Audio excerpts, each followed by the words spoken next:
Hello and welcome back to the channel, everyone. I'm Richard, this is Lap of the World, and you're watching a special investigative edition of our Track of the Week series. The mystery at hand started back in December of 2020 when I began researching for my first series of Track of the Week.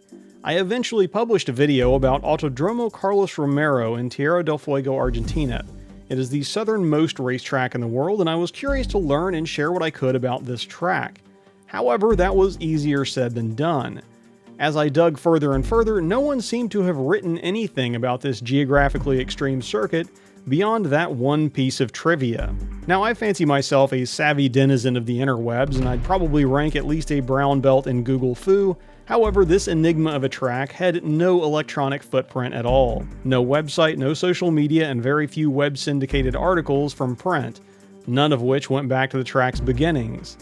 The wiki pages were sparse at best if they even existed, and even Guido's inimitable gdecarly.it has little more than the location and that it was still active as of 2015 when he stopped updating.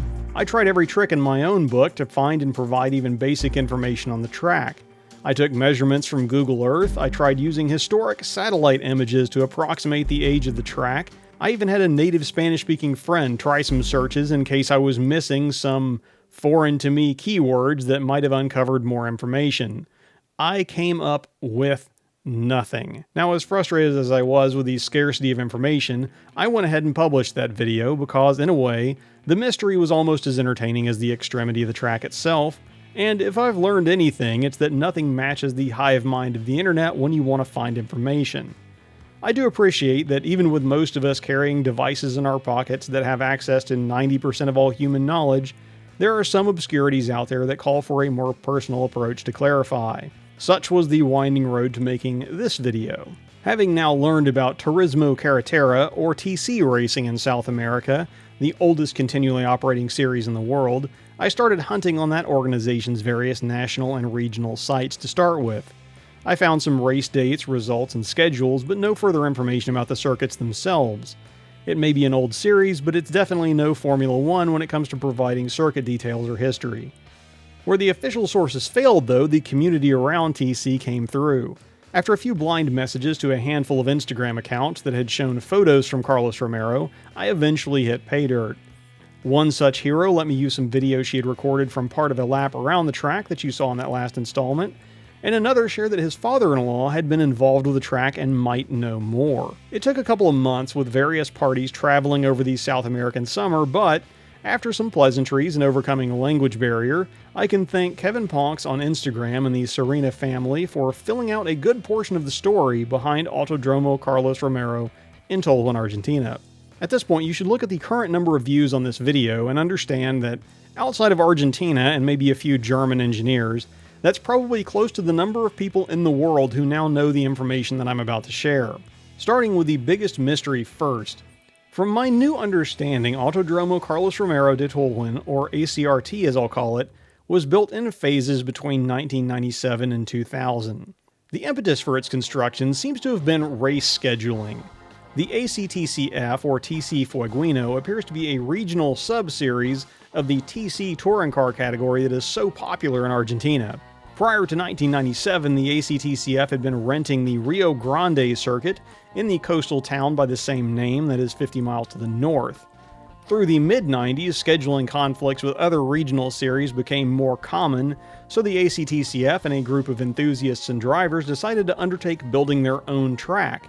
They chose Tolhuin given its relatively central location in the province and it already having some tourist draw. Initially laid out as a dirt track and raced on as such for a couple of years, when the decision was taken to pave the track, the ACTCF reached out and partnered with local private businesses in a land use deal to pay for the tarmac. The businesses gained access to parts of the property for their own purposes for 10 years in exchange for their part in funding the resurfacing. To the ACTCF's and those enthusiasts' credit, they pinched their pennies and actually paid the businesses back early to regain full control of the track in just 5 years. Beyond the actual ribbon of racetrack, though, a decent portion of ACRT's facilities were actually constructed by Bosch and Audi, which rented the track off-season for cold weather testing for many years. They brought or constructed the heated workshops and timing equipment still in use by the ACTCF today.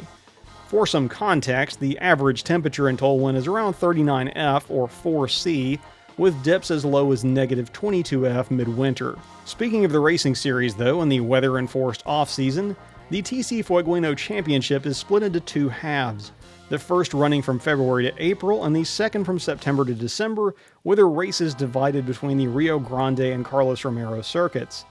The TCF category are also the fastest cars that my contacts in Argentina are aware of running at Carlos Romero, and the current lap record for a TCF car is 1 minute 53.8 seconds.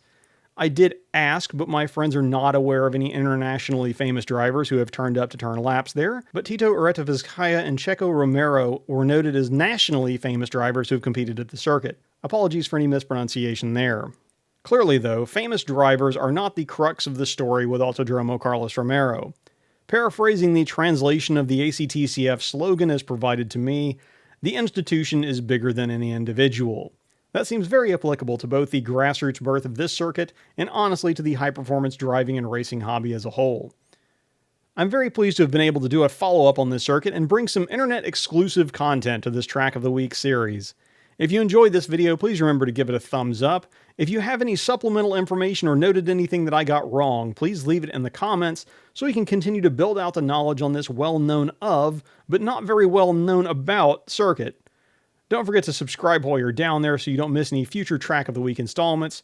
In the meantime though, thanks for watching. I'm Richard, this is Lap of the World, and I will see you in the next video if not at the track.